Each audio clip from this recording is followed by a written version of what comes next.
Every single thing that exists in my reality is internal. My entire reality, I think of it as a reflexive holosphere. Everything in my external reality is a reflection of what's going on with me internally. If one person is triggered, communication cannot happen, period. You can't solve problems from there. Wow. I could keep you on here for like 12 hours. So we have to get to a state where 0 individuals are triggered. Can you love anyone else more than you love yourself? The fastest way to unconditional love is to... Hey family, welcome back to Problems to Profit. I am like so excited right now. I cannot even express the level of excitement. I had a cool experience this morning.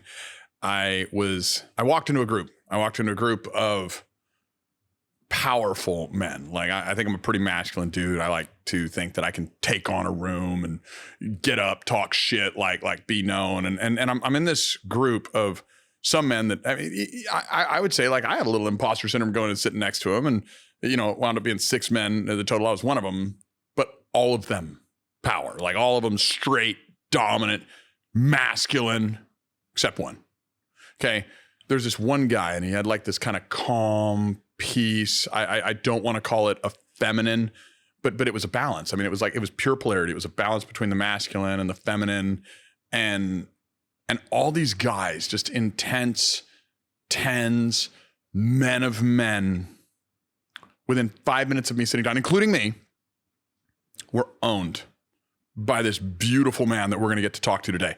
His name is Justin Nault, and through some of that conversation, I got to hear where he got some of this like balance and energy and charisma, and why I want him on the show, and why I literally didn't have to beg because he's so genuine and generous, but I would have, to be fair, to have him come on this podcast. But why I want him here is because at moments that I've been able to tap into, where I've been able to like work with my team in my business, show an amount of love that he was showing, and actually care genuinely about the people that I work with, is where I've had the most massive results. And I mean, I've seen people do breakthroughs, and I've seen people help people outside of maybe like Tony Robbins. I've never seen anyone do it with this many type A's, with this level of power at one time, in a way that was just outside of my purview. So without me going on and on, because I think I could, dude, Justin, welcome to the show. I'm so excited for people to get what I think you're going to share and blow their minds with. Yeah, thank you for having me. I'm super excited to be here, man. So the podcast is Problems to Profit. Yep. As we talked, can you tell us a little bit about who you are, what you specialize in, and then I'd like to kind of hear your story of kind of how you got to becoming the man you are today. Yeah. So my whole social media following as it stands today is built around metabolic health and a concept I teach people that is food versus poison. So I help people understand it's mostly people who have struggled with health and wellness their whole lives. They've been obese for 30 years. They can't figure out what's going on. And I help people see that the body's default state is health and wellness if we can get out of the way. So before you go into biohacking, before you go into calories and fitness and all the thing, it's like, where are you ingesting poison? If we can take that out of your life, your body's going to start to heal itself and do incredible things. So that's all built around a company called Clovis. But I got into health and wellness by accident, actually, because I was a professional musician my whole life. So I started playing piano when I was 8. By 17, music was my job. I went to Berklee College of Music in Boston, got a degree in songwriting. Then I moved down to Nashville. And by age 25, I had a reality TV show on ABC, and I was doing 300 shows a year. And I had my music was licensed in movies and TV shows, and I was hustling and just living the faux rock star kind of playboy life in my 20s, right? And so that's a little bit of what you saw today. What's important about this journey is that I was hyper what the world would call toxic masculine, is like where I came from. I was, arrested many times when I was a teenager, and street fights and entrepreneurship that was not legal, these kinds of things. I just was hyper masculine where I came from in New England. Very tough. Did you just say drug dealer? Maybe, I don't know. I plead the fifth, The fifth. But it just was very, it was crazy. When I found music, the music thing kind of really saved my life, because I only applied to one school, and it was Berklee, and I got in, and then ending up down in Nashville, I got this, what some people think of, right now today, I end up coaching men that are under the age of 30 who have made a lot of money in crypto or drop shipping or something like that. And I have a program called King versus Prince, because they're still in like the, look, I have a Lambo and I'm on Tinder type stage, and they can't figure out why they're not happy.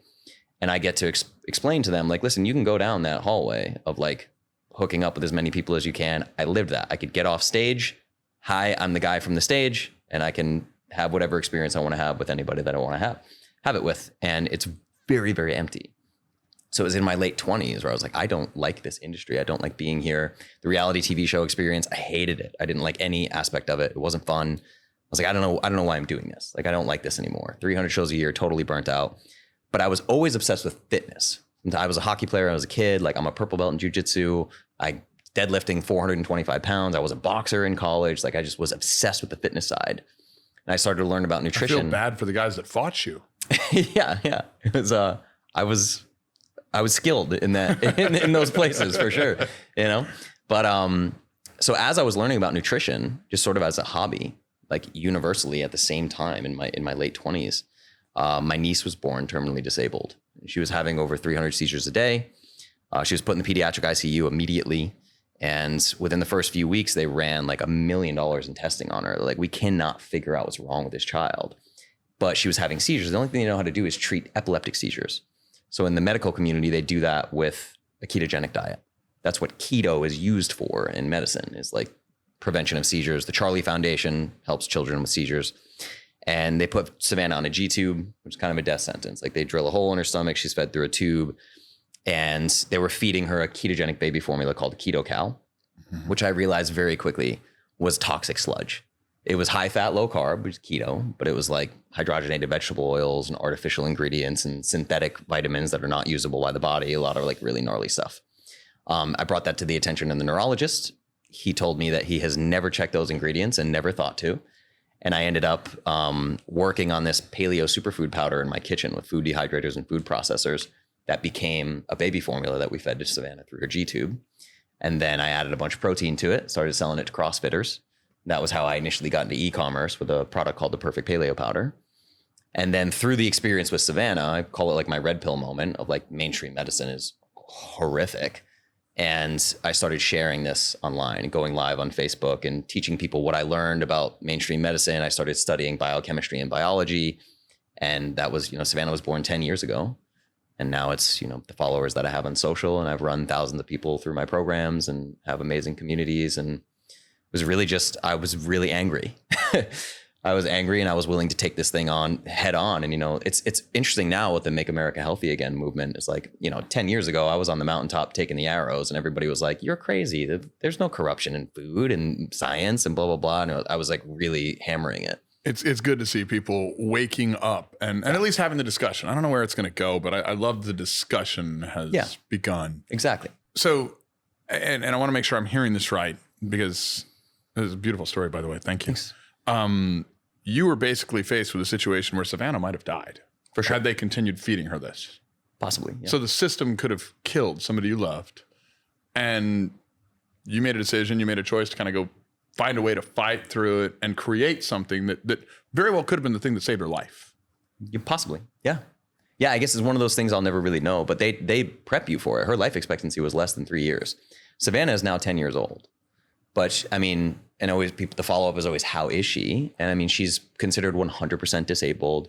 They're like, there's no real brain activity. She can't lift her own head up. Like, there's a nurse that lives in their house 50 hours a week.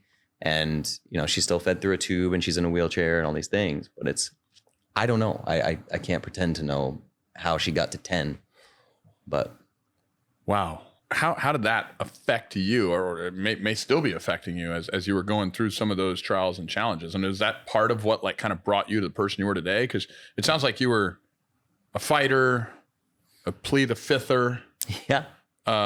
You had some struggles. You had some gangster in you, but today I didn't see a gangster. Like today I saw the gentlest person in the room become the most powerful, with a bunch of people that were powerful and deserve respect as being powerful, but they were not as powerful as you in that moment. And I was included in that. And so how did this like fighter, this slugger, this killer, this plead the fifther turn into this guy? What was it what was that pain that turned into gold that brought you here? Yeah. I mean, I realized that it took me a long time, but once I understood what those sort of like Playboy years were in my 20s, were like a desire for a relationship with the feminine that was nurturing. And I didn't understand that. Right. So I was so desperate for love. And I have a great relationship with my mom now, stronger than it's ever been. But my mom is one of these people where she's like, some people are not meant to have kids. I'm one of them, you know, and she goes back and she's like, I wasn't ready and I didn't understand nurturing and affection. And she's come such a long way in her own personal development journey.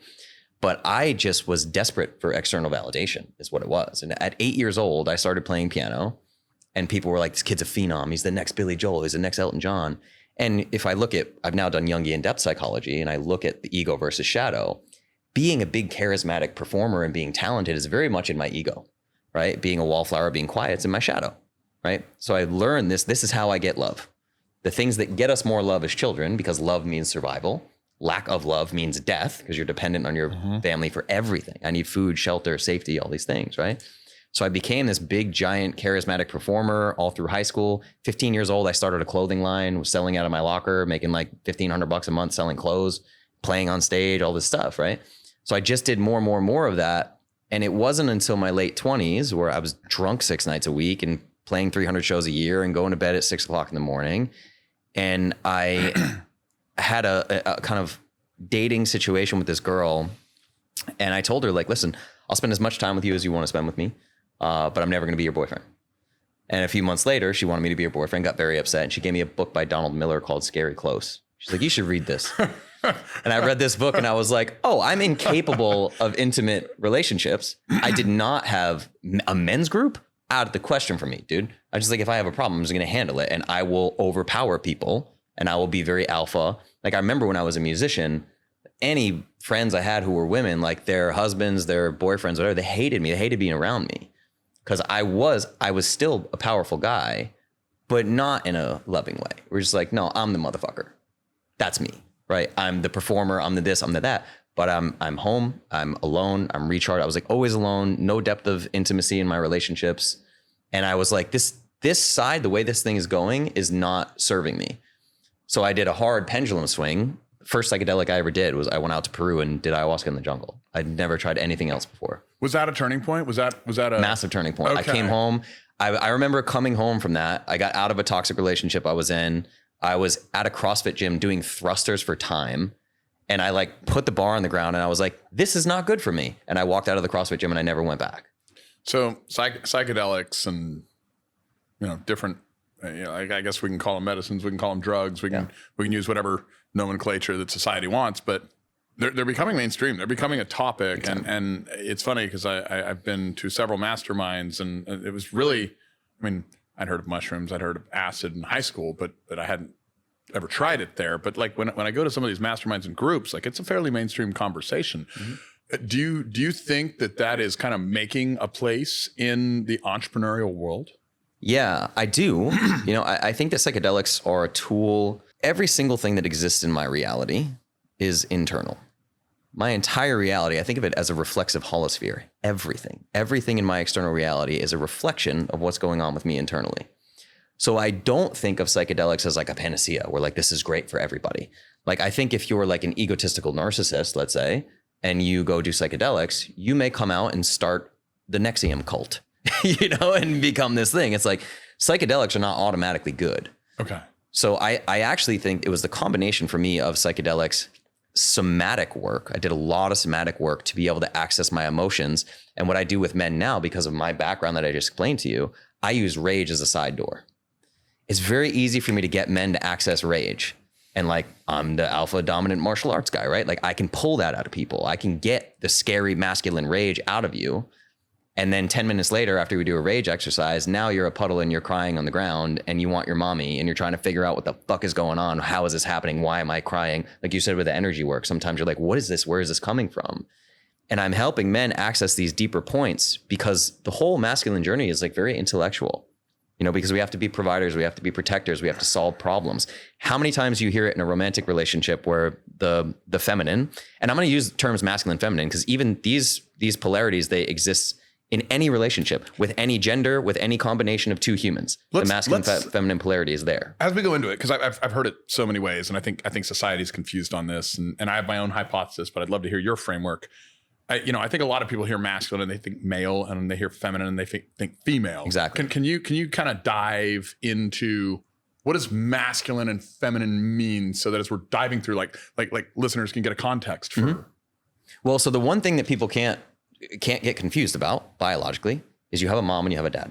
Sure. Right? So let's just take it from there. Biologically, like that's how a human comes into the world. We have the egg, we have the sperm, there's this thing. So I always try to explain to people that what we're doing in romance is reparenting. A romantic relationship, if you're in a conscious loving relationship, is meeting the emotional needs of your partner that were not met for them when they were a child. Same as ego shadow, right? I'm this big charismatic guy because that's how I got love. So if I go to a party and I'm quiet and I'm a wallflower, I'm going to be very afraid. That feels weird to me. That shadow work of not being the biggest person in the room is scary for me because I'm afraid I'm not going to get love. And if I don't get love, I die because I'm dependent on my parents for all these things, right? So the masculine feminine dynamic comes from your parents, no matter how you slice it. If you grow up and you don't have a dad, then someone around you is going to fill that masculine role, be the example of this masculine energy that you have. So I literally look at this as the polarities of masculine, feminine are the whole self. I am everything. I am the Father, the Son, the Holy Spirit. I am the light. I am the dark. I am the whole thing. Right. And so you need both. You need absolutely. Polarity. Like it is a fundamental need. I mean, I heard it told the other day, or not the other day. I mean, this is fucking 10 years ago. I'm so bad on quoting past dates. I heard it told by Alison Armstrong that masculine and feminine are the polarities that create attraction. Like she spoke a really good quote. She said, like, look, if there's a woman you're not attracted to, she's full feminine, you're a dominant masculine, you're going to look. Like you may not be attractive, but you're going to look because there's an attraction of the energetics. Yes. And she kind of framed, which I think it fits your point, that masculine was more of a results oriented energy and feminine was more of an experiential, environmentally, I guess balancing, creative. I'm not sure I fully am explaining it well. Energy, but together they create a whole. Yeah, and I don't know if I'm putting that right. It's 100% right. Okay. And this is the thing: is like it's the idea of us coming together as people. We're doing it right now. You and I, our consciousness, we have two subjective realities that we're putting together in a Venn diagram. We're now creating a new consciousness that can only exist within you and I. Can only exist with the combination of us. It's making a human. We talk people have said it in this event here. We're making a business. Me and my partner are making a business. It's like a baby, right? So it's this constant thing. Like I can only expand so much. If you take like a monk goes into a cave and meditates by himself for 30 years, great. Okay, this guy's now enlightened. Put him behind the wheel of a yellow cab in downtown Manhattan in traffic. He's not going to know what to do. It's just not a skill that he has. There's only so much he can do by himself. So now with me and my relationship with Megan, who is this incredible, badass, crazy entrepreneur, way more successful than me monetarily and all this stuff, I think of her as like my oracle because her feminine knowing and her feminine intuition, when we come together, she's relying on me for this masculine structure. I protect her. I provide for her. I keep her safe. All these different things. I make shit happen, And then her, if I'm really stuck on something, I'll just come to her and I'll fill her in. Like, what do you think? And I just can watch her. She's like, oh, it's this. And she's always right. Every time I look back and I'm like, wow, it's like she's like this feminine, amazing, like oracle thing. So together, we're way more powerful than apart. So I'm curious. I haven't met Megan, but this sounds like a fascinating dynamic, and I want to run it through and make a comparison to what I saw today, because today you were leveraging polarity to own all these powerful men, and not own them. I don't want to use the wrong words. You were there with a loving intention to help and guide them in their relationships, and they were eagerly and actively receiving help, which men don't fucking do. And you weren't doing it. I'm a pretty masculine guy, and a lot of times people come to me and they're like, "Fuck, man, okay, like I can trust you because you're masculine." Yeah. Generally, men will look up to another masculine. Yeah. And that's what I would have anticipated based on normal, measurable standards of how men behave with other men, these men doing. But you weren't the dominant masculine today. You were you were like source polarity almost. Like it was like, because I've seen people like own somebody in a space like masculine locks horns or follows the leader, right? Yeah. Like that's what it does. Like, no, they were all guided and attracted. And I haven't seen that since I've seen rooms like Tony Robbins.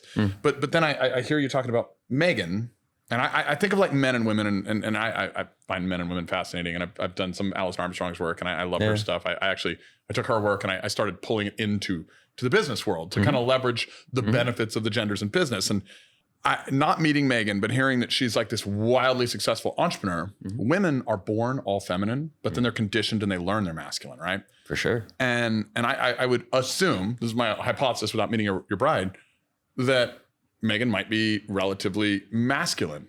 So you've had, in nature, or at least in patterns like that, especially if she comes home from work and a hard day and she's had to go crush it in an office or something like that, and you've had to develop patterns to work with this like power-centered female to balance her masculine and feminine, because, and this is my own hypothesis, like that I've just kind of inferred. I think men are born a certain percentage masculine, a certain percentage feminine, but it's not like a woman who can flip it on and off like a light switch. I think it's more of a, like it's like a soup, if you will, and it's all mixed together. And like when women are like, hey man, why won't you be present with me? It's like, well, to us, that means like, oh, I got to find all the fucking peas in this soup. Like, how do I dig this shit out? Like, was Megan like kind of your guide in many ways for balancing this superwoman who has a huge feminine and has a huge masculine and is obviously leveraged it to her productivity? Yeah. I'd love to meet her based on my assumptions, and correct me anywhere I'm off because I'm making assumptions. Yep. Was she your guide that helped you kind of become who you are and balancing these power centers to create what I saw today when I walked into that circle? Yeah, the single most powerful catalyst for my personal development ever is Megan, my relationship with Megan, but also vice versa. So then what everyone needs to be a successful entrepreneur is a relationship with Megan, guys. I'm just kidding. Yeah. I'm joking. No, but but the same for her, right? Is because she had been in relationships before. She was married. She was all these things. And she was always, she paid all the bills. She was like the breadwinner. She had this crazy successful company and everything. And I came to her, she exited her company shortly after we started dating. And then she's like, listen, I trust you. You're a different masculine than I've ever experienced. I don't know what this thing is that you inherently have. It's like you said, you walked in and I don't know what it was. It was just this thing. Megan felt that with me. And she's like, I'm going to go full trust. And I told her, I was like, you can go full trust. I got you. Like, we're going to move to my house in Nashville. We're going to live down there. We're going to I basically took over the structure of our life.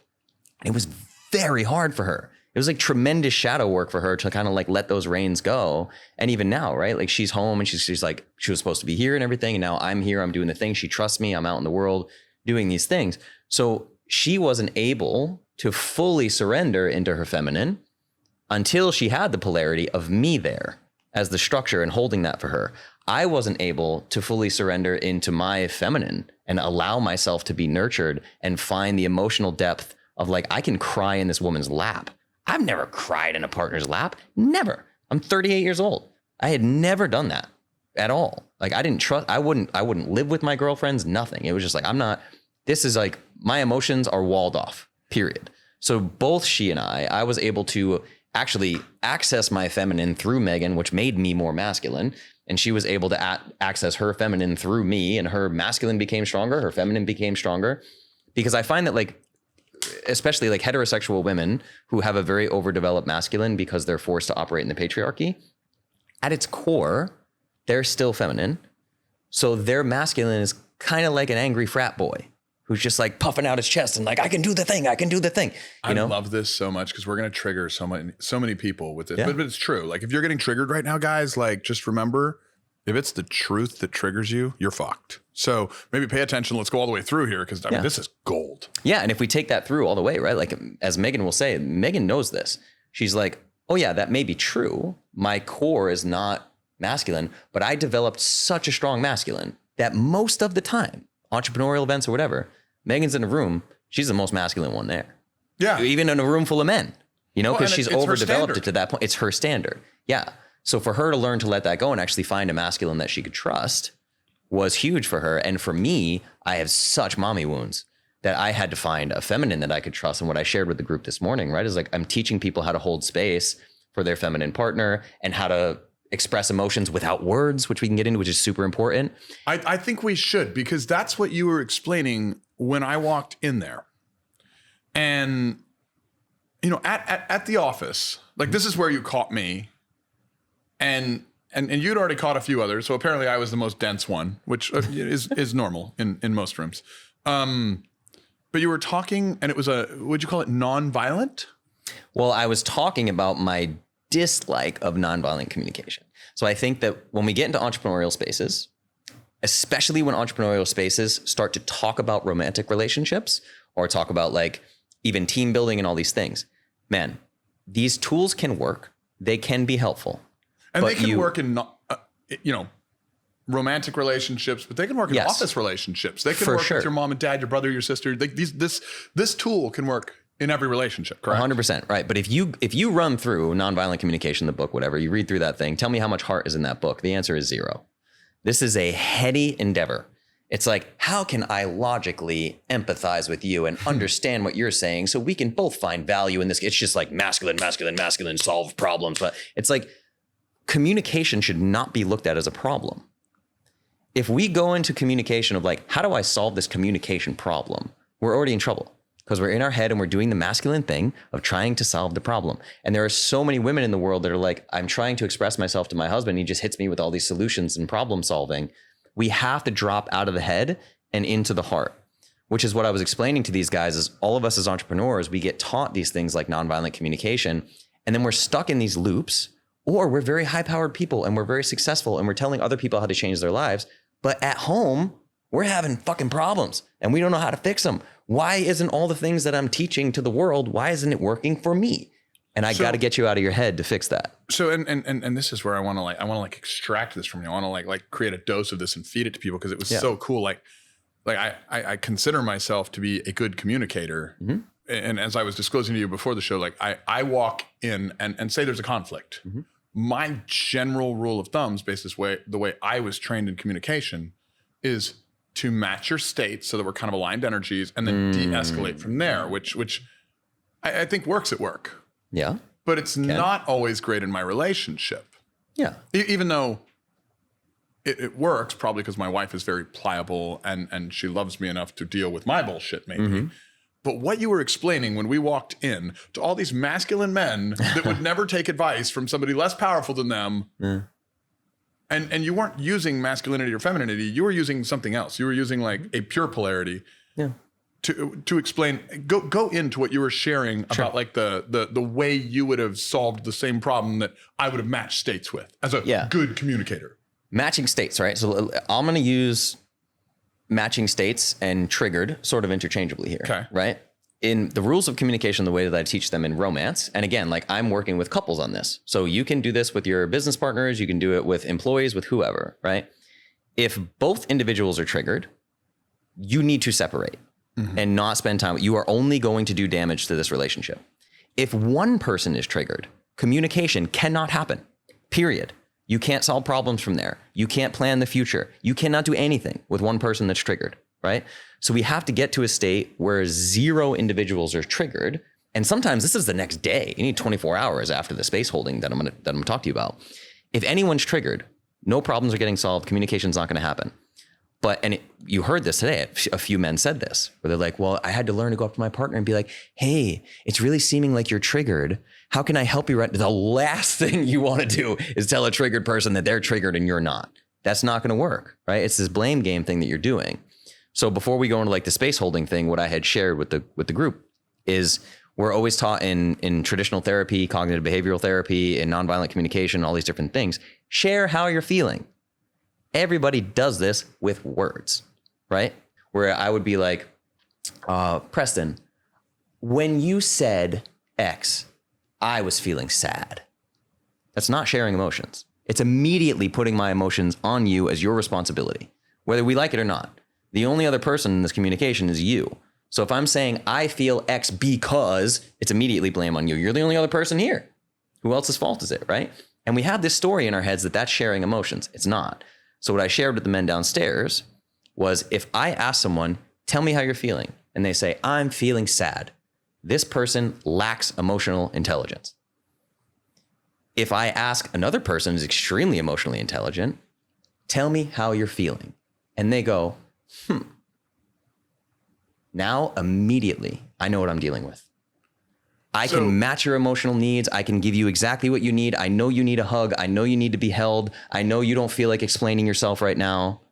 We need to get the fuck out of the way. And that's what I watched. And I watched you own all, these were self-help guys. I mean, these guys were, they were open, but they were not, they were so masculine. I would not normally have expected guys that masculine to be taking this advice. And I watched you in this like level of play where you were dancing between masculine, feminine. It was perfect polarity to like match what they needed in moments. And you weren't just like saying it, you were using it in your body as you said it. And like we all learn that like body language is the largest portion. I don't remember the exact numbers of communication. Then there's like tone, and then there's like words. And I think the words you say are 7% of communication, right? Now, as I watch you kind of, for anyone that can't see the show, kind of go do the and like you're making a face and you're showing an emotion, you're giving like a little tone. Yeah. But you're not saying any words. No. You're leaving out the 7% and letting them underwrite in their own head language what your needs are with body language and tone of voice, which is so aligned to what I believe is true on communication, even though that's so outside of the normal way of communicating. Like it's so aligned. Well, and if we take this back, right? When I said that, especially in romantic relationship, I think romantic relationship is reparenting, right? So let's keep that thread. And then I'm going to ask you, if there were, I don't care if it's your kid, not your kid, anybody, if there's a 2-year-old here right now and they throw themselves on the floor and they start crying and they're throwing a tantrum, do you walk over to the 2-year-old and you say, listen, I really want to help you, but you better explain yourself and tell me why you're feeling this way. And if you don't have a logical, rational story of why you're having this emotional response, I can't help you. That's insane. It's emotional abuse. This is so true, but so outside of just, I guess, common cultural taboos and norms. Well, because why, right? How do most people learn about how to relate and communicate within the relationship? They read books, they listen to podcasts, they turn their brain on, and they intellectualize. This is the framework. This is the framework that will say. It's like, dude, you have to get out of your head and you have to learn to feel your emotions. And frameworks, I don't want to necessarily damn the frameworks, because they could be beautiful too, and they can be processes and systems and all that. But like it's sort of like the Jeet Kune Do thing. Like you got to use what works, and not every framework, and not every podcast, and not every book fits you. Exactly. Like, just like not every diet is going to fit any one person. Totally. So, you know, frameworks have their place, but if you can't measure, and it was so cool because I've not seen it before. Like I've not seen what I watched you do, and I'm actually excited to go out for the rest of my day and play with it. Like I want to go play with kind of I don't know what you call it, but like a silent communication. Sure. Like and see if I can, with tone of voice and with like little bits of body language and maybe some matching and mimicking, like to kind of get attention. Yeah. Dive into you know, engineering behaviors. I want to go play with the group later today and see what I can do with this. Like, and I challenge any listener, like do this with your staff. Like even if it's just a little intentional piece, like, cause it was magic, bro. Like, so I want to pivot. Thank you for that. By the way, I really appreciate that, because I think it's valuable. Well, really quick, just the framework piece, right? Okay. It's like, so what I'm saying is all that I just expressed here is we're clearing the emotional charge. So this is there are frameworks for communications. When I say when one person is triggered, you can't communicate. So I'm giving you a tool for diffusing the trigger.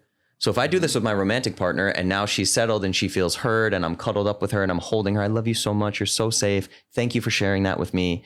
It might be 24 hours later that the charge is completely removed, and then we can sit down and now we have frameworks for communication so we can solve the problem. We're not ignoring the problem. She's upset for a very real reason. And if it has to do with me, I need to work on what she needs me to work on to prevent this in the future. So all we're doing is clearing the emotional charge. Now, when I started doing this in my relationship, you get in a conflict, you start arguing. It might be 3 days before you guys are ready to cuddle again, snuggle up. With this, 10 minutes later, we're cuddling. It's the fuse is before the TNT doesn't go off, because you snip the fuse off. You handle the emotional situation like a child reparenting. You hold the emotion, you bring down the trigger. Then from there, when no people are triggered and you say, hey, we're both in the same team and we want to get better and we love each other, that's where frameworks come in. But when you try to interject the frameworks when an emotional reaction is happening, you're basically abusing that person and telling them to suppress and repress their emotions. Okay, so the framework has value, but, Yes. but we're de-escalating in a different way without kind of the mind center. We're using the heart, the body, and everything else to do that. Yeah. I love that. And just for everybody listening who's not watching, if you're watching, you can see this, but if you're listening, he was looking in my eyes when he said in 10 minutes we will be cuddling. And it's outside of the norm, but I'm a little down with it right now. Isn't his voice honey? Pardon my jokes. I'm always down for a good cuddle puddle, man. So I want to dive into another thing I saw, which was mixed into kind of the momentum of just the helping you were giving these guys. Because I have a belief, and I even teach, that love exists in business. I think a business has an equal balanced metric where you need to value production and productivity, which I mean, I think Wall Street does that really well, but they're also corporate dickhead robots in most cases, not all. And they crush their humans, right? And so equally valuing that with the person in the business. And your communication today was beautiful. But some of those guys you knew, and some of those guys like me who'd walked up, you had no idea who I was before, except I think we'd maybe sat at a table or near each other earlier in the event we're at.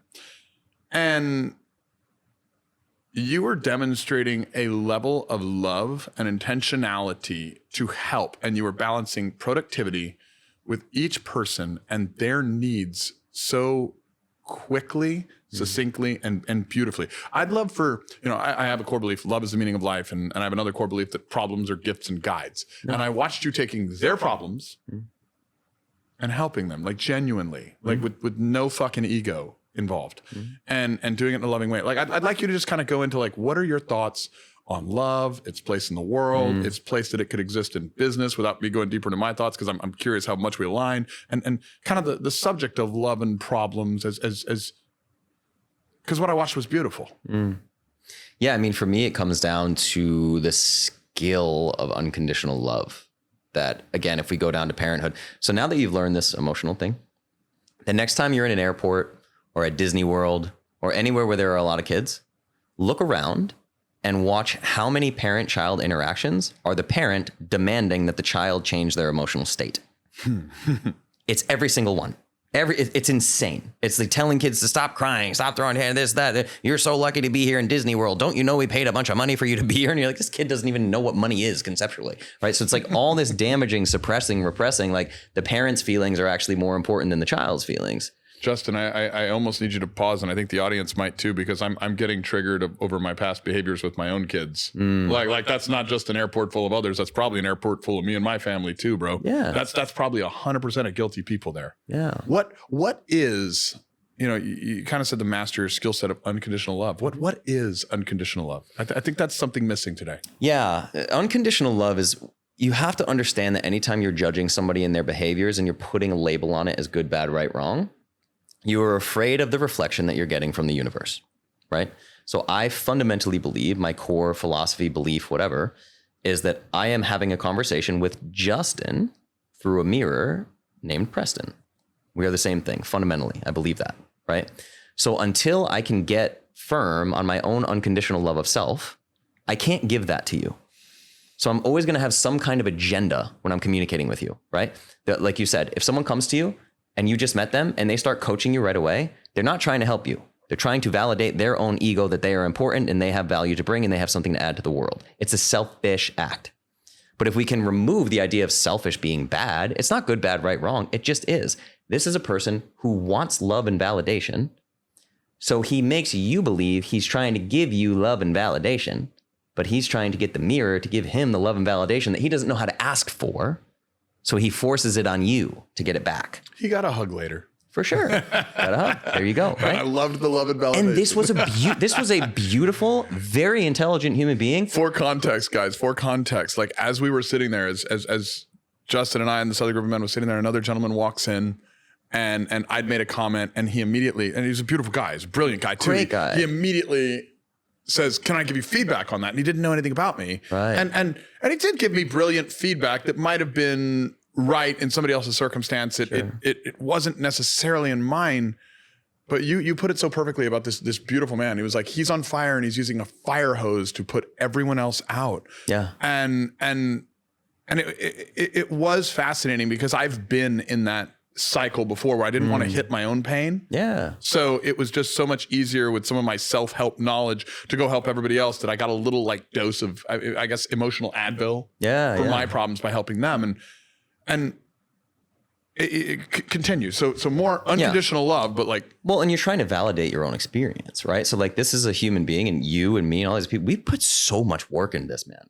Like the amount of personal growth we've done, the amount of coaches we've worked with, and shamans and psychedelics around the world, the shit that we've done, right? A lot of times you want to sit down. But Justin, I plead the fifth on that. Only in countries where it's legal, that's where we have to leave this one. But it's this thing where you're like, none of us are sure if we're doing it right. Am I doing this right? Did I hire the right coach? Is this really right? So if I can go help you and you go, hey man, you just changed my life. Thanks so much. I now get to be like, oh, okay, I'm doing it right. Thank God. That's what we're trying to do. We're trying to validate our own experience. Where for me, I'm looking at this through a lens of like, this is literally a mirror. So if you are a mirror for me, I have to treat you like I would treat myself. And the hardest struggle, the hardest journey of my entire life was unconditional love. And that was what I realized through 300 shows a year and TV and all these things is I'm doing this thing. Hey, everybody love me because I did not love myself, period. Let me ask a question on that. Can you love anyone else more than you love yourself? No. I agree. 100%. Yeah. 100%. I hear people say, oh, I love my kids more than I love anything else in the world. And I think... I believe it's impossible. So yes, your capacity to love is directly capped by your capacity to love self. That's the way that this works.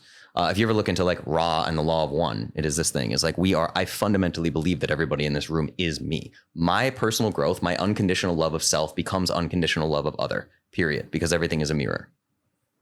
What is a way to identify, like for some of those entrepreneurs out there that are in the scaling, hustling, like everybody preaches hustle. Like there's all these gurus that are preaching hustle and I go watch them and I almost feel bad for them because their energy is just like this energy of exhaustion. Like you want to try hustling, just, instead of using a car, run down the highway. Yeah, for sure. Like good luck. You'll get exhausted, not just by the other cars, emotionally and physically and everything else too. So it's kind of it's funny because if I'm passionate about something, hustle is a result, but I don't feel exhausted. But passion and love are almost, they're like synchronicities to one another, right? Like, so it took me a long time, and I probably can't articulate it well, to find ways to get out of my own way and fall in love with myself. And the magic there was fucking falling in love. It's called falling because there ain't no controlled landing, man. Like you hit the bottom and that's where you get a breakthrough. Some shit breaks, right? But like, how do people find what's blocking their ability to love themselves? Because so many entrepreneurs need that. It is the biggest thing that I think they need. How did you do that? It is real Jungian depth psychology and actual shadow work. So what do you mean shadow work? Play we're out going to talk about this. Like in New Age spirituality, shadow work is the most bastardized term we ever hear.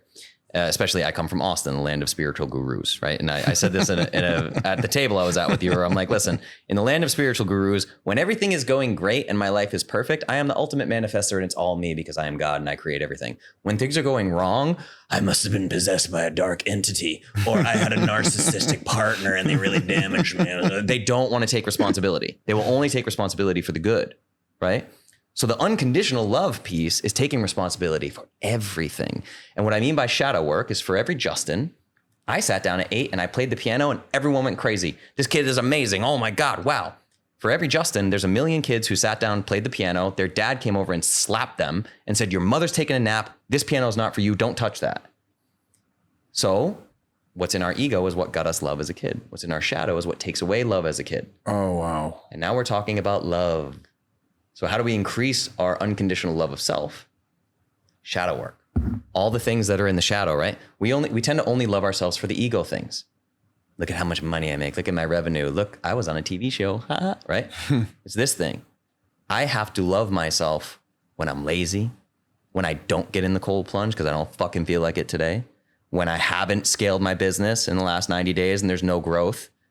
And now I hate myself and I'm just a lazy piece of shit, right? The hard thing is to stop running 1,000 fucking miles.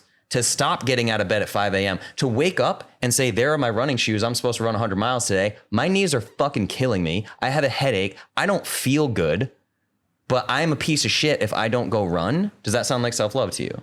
Absolutely not. Hard work is to go back to bed and sleep another 2 hours and let his body recover.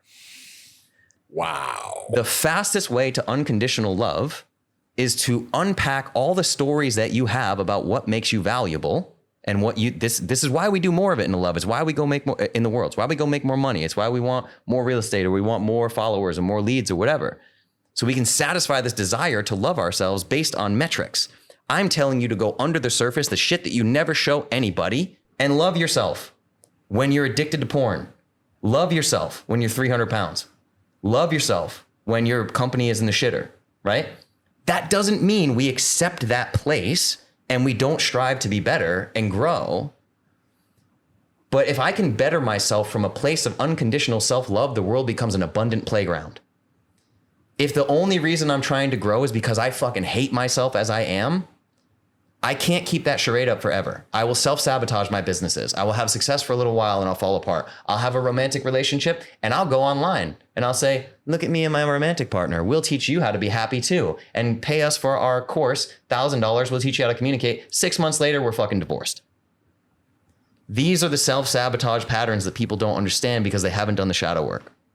I have a belief, and I'm hearing you articulate it in a different way. And I'm just going to say this real quick, like on air. I love you, bro. You're so fucking amazing. I love but you too, my belief is your worst day, your worst day, the worst day of your life was the best day of your life if you look at the way that God intended you to see it and frame it, and you find the lesson you were supposed to learn. And like what you are saying is literally the greatest lesson that can take somebody from selfish plug, problems to profit.